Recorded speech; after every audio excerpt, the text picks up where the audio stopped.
Hutston, international master, chess writer, twice winner of this competition himself. Before we talk to him, this really ought to be such a fascinating game. We'll go to it right from the start.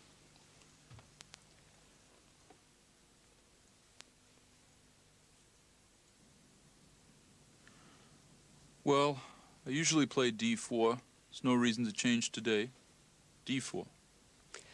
I'd been wondering if he was going to start off with one e4. He sometimes does that. After one d4, I've got a choice. I can either play the Tausch or the Benoni. But I've been having some rather bad results with the Tausch recently, so it looks like I'll have to go in for the Benoni. One knight f6. Well, c4 or knight f3? I think I'll play knight f3. I've got a choice of moves now. e6 perhaps, or even d5. But I'd decided last move that I wanted to go in for the Benoni, so I'll still give him the chance to get into that opening. 2c5. This is kind of a surprise. Thought he was going to play e6. Well, I could play c4, but, well, I think the Benoni's a little unsound. I'll play d5. It looks as though we are going to have a Benoni after that move. We might still have got into the Tausch if he had played e3, but now it's inevitable that we'll reach the modern Benoni. I must continue with e6. Another surprise. Usually they play b5 here. Well, I'm happy about playing c4. After I exchange in the centre, I'll have a queenside majority, but he'll have a majority of pawns in the centre. Well, that's a sharp and double-edged position. We'll see what develops. E takes d. Well, of course I must take back. Pawn takes pawn. And now I don't want that pawn going on to d6, so I'll play d6 myself. Well, I'd like to stop b5, and I can develop also if I play knight c3. So that's what I'll play. It's usual for the king's bishop to be developed on g7 in this opening, but I see no reason to avoid this standard plan. So g6. Well, that's what I figured. Now the question is, should I play e4 right away or knight d2? If I play e4, he might pin me with bishop to g4. I think I'll play knight d2. I wonder which variation he's going to play.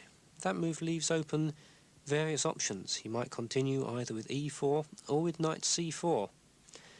Well, my move's forced anyway, so I'll just have to see what develops. Bishop g7. That's what I figured. Well, I intended e4, so I'll play it. It looks as though he's adopting the classical system. He's just going to develop with bishop e2 and castles, and let black try and justify his rather risky opening. I'll get my king to safety here by castling. Well, this is all theory, and I've prepared it for many tournaments. I'm going to play bishop e2. Somehow black has to develop counterplay against this white centre. White has this 2-to-1 central majority. Of course, I've got this queenside majority, which I might advance if the chance permits. But I also must exert pressure on this centre to try and stop him from advancing and breaking through with e5. So I'll put my rook on the half-open e-file to restrain him from advancing that pawn, rook e8. Well, that's the best move, of course. This way I can't play knight c4 right away. Well, I'll just castle and see what he does.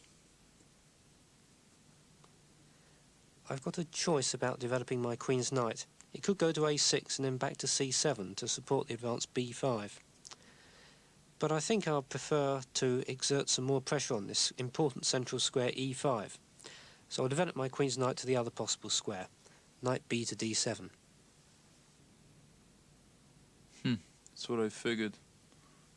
They usually play that these days. Well, I'd like to play f3, but sometimes he can play knight h5 with the idea of bishop d4 check and queen h4. I'd rather have my king on h1 for that purpose. But I don't want to play king h1 right away. I think I'll play a4. Normally, white waits for black to play a6 and actually threaten b5 before advancing a4. But I don't think I can profit from the fact that he's done this move first. so I'll just continue with a6. That's what I figured. He's waiting for me to say what I'm going to do, huh? Well, I'll play king h1. That's what I intended, keeping open my options, f3 or f4. I need to continue with my counterplay. I'd like to play rook b8 here. It doesn't actually threaten b5, he's got too many pieces on it. But it does restrain him a bit. It makes it difficult for him to move his pieces away to other squares. So it looks like the best move, rook b8. This is a good move. I was thinking of playing f4 and then bishop f3, but then he'll be able to play b5. I guess I'll just have to play Petrosian's move, rook a3, the idea of possibly coming over to the king side with my rook later. I thought he might have played f4 last move, as in a game Larsen-Lubojevic from a few years ago. But instead he's adopted this rather eccentric-looking development of the rook via a3. But Petrosian's played it, so it can't be a bad idea. I still have this problem of getting counterplay. He's played king h1, that's a slightly strange move, a bit of a loss of tempo in a way.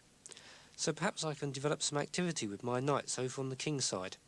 There aren't very many defensive white pieces in that area. So I think I'll advance and occupy the central outpost, which I've been aiming at for so long. Knight e5. He's daring me to play f4. I guess he has to play knight eg4, then I play knight c4, knight takes e4, bishop takes g4, bishop takes g4, queen takes. Oh, then I'll have knight f2 check winning. That's hopeless. Maybe I could play h3. But then he could play g5, I could play f4. That's kind of unclear. I don't know. I think I'll play queen c2, see what he does. I want to play another knight move over on the king side. It looks as though the knight on f6 ought to go somewhere. I could advance it up to g4, but that's a bit risky because if it doesn't achieve anything then it's going to have to come back again very quickly. And I don't want to waste time moving my knight back and forth. It looks a bit more constructive to go to h5, as Fischer played in a similar position once. I threaten then to go to f4, and if he exchanges on h5, I get the two bishops, and my pieces still are quite active. So I think I will play as Fischer, knight h5. This is a pleasant surprise. I thought he was going to try knight fg4, or something sharp like that. I don't believe in this kind of thing, doubling his pawns. There's not enough compensation there. Of course, my d3 square will be weak. He might be able to play c4 and even b5 later. But I think it's good. I'll take his knight off with bishop takes h5. Well, I must recapture here. G takes h. They're not on any time pressure build. Do you think that John Nunn's got enough compensation for those double pawns at this stage? Well, it's a really cheeky variation, this knight h5 move, allowing this complete disruption of black's kingside pawns. It's, as he said, it's something Fischer played against Spassky in '72, and Fischer won a really brilliant game, demonstrating that black's piece activity, this bishop, knight, bishop, queen, rook, all very active pieces, lots of open lines.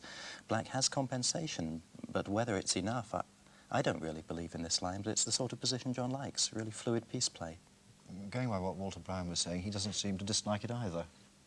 No, Browne doesn't seem to trust the line at all. Right, well, let's go back to the game with Browne white to play his 16th move. Now the question is, should I play knight d1 with the idea of knight e3 and eventually knight f5? However, that's not so impressive. I'd like to play f4, but knight g4 seems too strong, coming into e3 and maybe f2 later. No, I'd like to swing my knight over, but I think I'll play knight e2, keeping open my options to go to f4 or g3 later. This is a difficult decision. I've got several possible moves, for example b5 or queen h4 or even h4. But I've got to be a bit careful because that rook on a3, which has been lurking for so long, might suddenly jump across to g3. And then there would be the possibility of an exchange sacrifice on g7 in some positions. so I think perhaps b5 had better be postponed for a moment. Also, his knight on e2 can come via g3 or f4, so that g3 square looks rather important. Perhaps I ought to prevent him from putting any pieces there forever. Yes, I rather like that idea. I'll play h4. I thought b5 was a little better.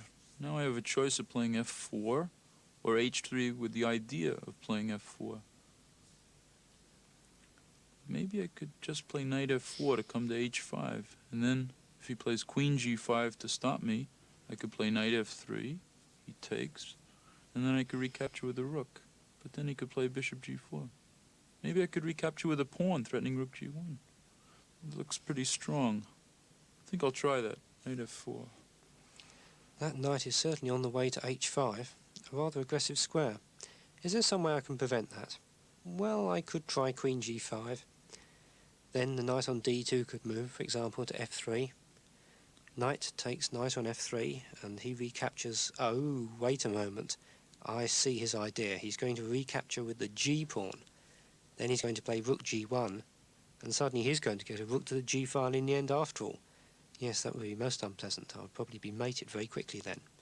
So I can't do that. I can't prevent, therefore, his knight going to h5. So I'd better get my counterplay going as soon as possible. I'll play b5. Yeah, I figured that. And now if I take the pawn, he recaptures. I play knight h5. He could play b4. Knight takes g7. Takes on a3. Take on e8. Maybe a2. Ah, I see. After I take back on a3. He takes on e8. Oh, it's too tricky. Maybe his bishop can come to a6 later. I think I'll just play knight h5. I must preserve that all-important bishop, and it's well placed on the long diagonal at the moment, so I'll just drop it back to h8. I thought he should have played b4, and then after rook e3, knight g4. Or maybe bishop h6. Well, this is kind of a tough decision here. I think I'll play f4. Now, I could move that knight, but these pawns of his are looking very dangerous. He might come on with f5, and then his bishop on c1 could come into the game, and I might never be able to get rid of that knight on h5. I think my first priority is to dispose of that knight, so I shall not bother about moving my own knight, but instead counter-attack his with bishop g4. Oh yeah, that's a good idea. Now he's going to bring his bishop around to g6 after exchanging knights, putting a lot of pressure on my e-pawn. But what choice do I have? My knight is trapped out there. I'll take his knight. I must recapture to maintain material equality. Bishop takes h5. Now the question is, should I play knight f3? Bishop takes e5, knight takes, rook takes, bishop f4. Of course I got some pressure, but he'll be able to play bishop g6. That'll be too strong. If I take on d6 and then knight f3, I might be able to play bishop f4 a little later. Of course he has to defend the h-pawn, and I need to gain a tempo somehow. That must be right. E takes d6. I was more worried about knight f3 first. I think my position shouldn't be too bad now. I'll just recapture that pawn. Queen takes d6. He didn't even think about it. This looks good for me. I attack his pawn, and if he plays h3, I play knight g5.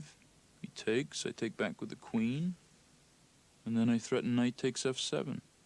Looks very strong. What's he going to do? If he takes the knight, I take back with my queen rook, and I'm doubling on his pawn. I have a strong center. His king is open. This must be very strong. I think I'll play knight f3. Now that pawn on e4 looks rather weak. I can attack it with my bishop by playing bishop g6 here. Also, I threaten queen takes d5 if he should defend the pawn on e4 with a rook. So it looks as though I'm going to demolish the white centre, which must be a good thing. Bishop g6. That's what I expected. But I can't change my mind now. It's the only way to go. Knight takes h4. I'm a bit worried about my king side. Even if I win a pawn, he's going to get rather a lot of pressure over there. But I'm committed now. I've got to capture on e4. Bishop takes pawn. Of course. Now, if I play rook g3 check, he has queen takes rook. Well, that's no good. Let's see, what else can I do? I guess I have to continue with queen f2, threatening mate on f7. I thought he might have played the tricky move knight f5, but it wasn't really very clear. He's threatening mate in 1 here, so I've got to do something about that. My bishop has to be ready to drop back to g6, so it's no good playing bishop takes d5. But it doesn't look too bad to take that pawn with the queen, covering the mate and also giving myself an extra pawn. Queen takes d5. Well, Bill, here there is a certain amount of time trouble. Browne's got, what, 18 minutes left to play some 16 moves. Do you think he's got enough for that pawn he sacrificed, or do you think it's a pawn that perhaps Nunn ought not to have grabbed? I think Nunn had to grab the pawn, certainly. His king here is in great danger. All the white pieces concentrating an attack. The rook on a3 about to come to g3, a check on this open g line. The king's very exposed. By taking this pawn, he's really brought another piece, the queen, into the defence. There's no reason the white attack should win. There are as many black pieces defending as there are white pieces attacking, but black's certainly in danger. I'd guess that white does have enough for the pawn, this pressure. It's been a really exciting game so far. Just have to see what happens. Going right back to the beginning, there was an interesting thing there, that the enormous number of pawn moves they made before they'd got all their pieces developed, which is all the textbooks tell beginners you must not do. Yes, I think modern opening theory is getting far more pawn moves, concentrating on controlling the board early in the game with the pawns and then thinking about the pieces. Right, well, we have a lot less pawns on the board now. Let's go back to the game with Walter Browne white to play. Well, bishop h6 or rook g3 check? Well, I think rook g3 check. I'll get my knight to f5 soon that way. All his pieces are pointing rather menacingly at my king now, but my bishop on g6 will be a very strong point which he'll have to break down in order to actually get at my king. I'm not too unhappy about my defensive chances here, although obviously the position is very dangerous for me. Bishop g6. Of course, this was the only move. Now I could play rook g5, but then he could counter tempo with queen to d4. I intended knight f5, threatens knight h6 check, king g7, queen takes f7 check, followed by mate, and he's got to go to f8. That's not too nice. Also, I have rook takes g6, and that'll win. Yeah, let's see what he does. Knight f5. And the knight seems to be on its way to h6. Yes, that could be very dangerous. Unpleasant tactical threats here, like knight h6 check, king f8, rook takes g6, and then queen takes f7 check, mating. I think I must give my king a little bit of air. I'll move the bishop on h8. But where should it go to? Well, I can gain a tempo by attacking his queen, so I'll play bishop d4. What a surprise. I think this is weak. If I play knight h6 check, he plays king f8. And then how can I break through? His bishop on d4 seems very strong. No, I think I should take it off. And if he takes to the pawn, I can play bishop h6, and I have a mating net. Also, I could play rook g5. Yes, that looks strong. I'll take the bishop. It's just about legal to retake here with the queen. Of course, he could then play queen takes f7 check, and I'd have to go to h8. It's rather unclear, but I don't want to allow that queen to get in such an aggressive position. So I think I'll recapture here with the pawn and keep guarding f7 with the queen. Pawn takes knight. This is a pleasant surprise. Queen takes d4 was probably his best chance. And even though I could play bishop e3, winning the c-pawn, he'd get counterplay with queen c4 and rook e2. I think I'll play bishop h6, see what he does about the threat of queen f6. The problem of defending f7 is rather serious. I can't move my queen away from that diagonal at the moment. I think perhaps I'd better defend f7 with my rook so as to give my queen greater freedom of action. Then queen f6 won't be a threat because I'll have to apply queen e5 ready. Yes, I think rook b7 is the right move. I thought rook b6 was a little better. Of course, that wouldn't have been so great because he couldn't push his d pawn. But now, what'll he do against rook g5? Jesus, running short of time. Maybe I should just play h4, keep my options open. I've always been worried this game about the back rank mates. Yeah, h4. Well, that's a bit of a relief. Whilst he was thinking about that move, I was getting really worried about rook g5. And then when my queen moves away, h4. But the way he's played it, my queen can go over to h5. And that should expel the bishop from h6, which has been threatening all sorts of nasty things down on g7 for so many moves. Queen h5.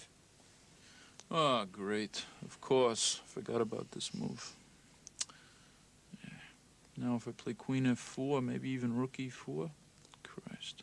It's unbelievable. Well, I guess I have to move the bishop back. Bishop g5. I don't seem to have very many constructive moves in this position. My queen is rather badly placed, to say the least, and my king's in difficulties. I think my best hope is to try and get some counterplay going as soon as possible with my passed d-pawn. d3. Oh boy, this position is double-edged. Maybe I should play rook e3. But then he could play rook takes, queen e2. Ooh, that's tricky. Might be good, but it's very dangerous. Maybe I should triple with rook f3. Then maybe later I could play g4, trapping his queen. That's an idea. Of course, he might take on a4, and there'll be 2 pawns up. Well, this is tricky. I think I'll play queen f6. Maybe I can swing my bishop around and threaten mate. Draw? Oh, he's offered a draw. What am I to do about that? I think, objectively, the position is probably slightly worse for me. The extra pawn isn't really important, it's blockaded. And he has chances to play his bishop round onto the long diagonal by bishop d2 and bishop c3. But on the other hand, he is very short of time. If I played on, he might blunder. But then he is known to be a bit of a devil when it comes to time trouble. He probably wouldn't blunder and might even exploit some mistakes of mine. So, well, in a slightly worse position, one can't be too unhappy about taking a draw. I'll accept. Yes. Do you think you missed a win anywhere? Well, I don't know. I should have played rook g5 near the end. Yes, the idea of h4, h5 is very strong. Yes, that's what I thought. I was worried about that move. I thought you defended pretty well, though. I thought if you didn't play bishop g4... and Bill, in then this you just had position, big- under the time rules, Browne had just 1 minute left to play the 9 moves, which gives him the 40 moves in 2 hours. Nunn had a whole 10 minutes left to make 10 moves. And do you think that Nunn was right to accept Browne's offer of a draw? I was quite astonished that they agreed a draw here, not because of the position. It just doesn't really seem quite the right time in the game to agree a draw. But maybe it's not so bad. What's going on here? Black has this extra pawn, which looks quite strong, but isn't going anywhere. The square it's advancing to is well covered by this black squared bishop. White has the potential threat of bringing the bishop via d2 to c3, with bishop and queen on this long diagonal, with rather horrific mating threats on g7, h8. Black queen is totally out of play. It's defending against the bishop going to h6, again with the mating threat on g7. So really black is totally tied down to defense. He can't do anything with his extra pawn. It's very difficult for black to do anything active. Equally, white can hardly improve his position. If he tries to bring this bishop round to d2, c3 too quickly, it lets the black queen come out to e5, forcing the queen out of f6. So really, it's a position which is rather difficult to make progress for either side. I don't think Korchnoi would have agreed to draw as either colour in this position, but Browne having 1 minute for 10 moves is really in terrific time trouble, but he's really very good in time trouble. He plays quick chess extraordinarily well. I think Nunn was a little scared of Browne's time trouble prowess. I was going to say perhaps it was a question there of Nunn being slightly frightened of Browne's reputation. Yeah.